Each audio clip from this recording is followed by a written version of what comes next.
I mean, you're absolutely right that you got to turn your focus outside the four walls of your company. I mean, it's a broad riff on Steve Blank's thing about, you got to get out of the building. I mean, I've been at this long enough that I remember when I was getting praised for writing this really good business plan, back in my Silicon Valley years. But, as we subsequently learned, business plans are really only work for existing businesses when you have predictable, when the future is likely to be a variation, at least for a while, on what the past has been. So when you're dealing with uncertainty, you have to come up with experiments that are going to do it. Now, where I tend to favor starting is more of a looking at customer needs through a jobs to be done lens, which is, and this was one of the great ahas for me in this evolution I've been on, is that, in the past, I'd come up with this really cool script and I'd go out and I'd ask the questions on that script of various third parties. The problem is that that's my perspective, and I'm trying to understand customers' perspectives, but I'm essentially forcing my agenda on them by the way I'm scripting out the conversation. So the better way to do it, because the other problem is that when you start asking them hypothetical questions of, would you do this or would you do that, you're asking them to make stuff up. So what I will do is I will ask them, tell me about your job.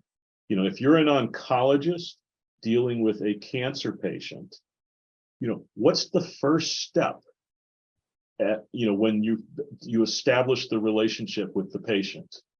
And how does it progress where the core job is eventually to treat the cancer, and then to follow that up with monitoring and other kinds of activities in the back end?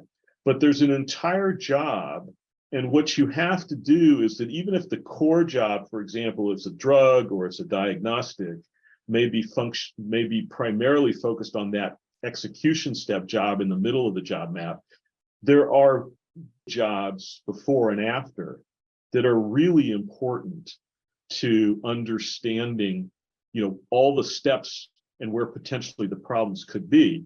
So what I'll do when I'm asking someone in an interview is I'll say, okay, let's take the last 12 or 24 months. Tell me about some of the experiences you had dealing with patients, like real case studies kinds of job discussions. Where did they, what happened?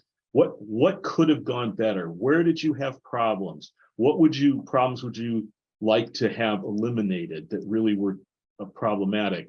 What kinds of things would help it go better, allow you to do more and better treatment activities of the patients? So you're both removing imperfections and you're helping new things get done, imperfections on existing and new things. So those become a set of desired outcomes that in this case, the oncologist would like to experience. And then you can rank those. Okay, which ones are most important and least satisfied? So can you begin to feel that what you're doing is you're really getting your arms around what the unmet customer needs are? And that, when you think about go-to-market, is a huge starting point. And from there, you can get certain assumptions and go out and test things further.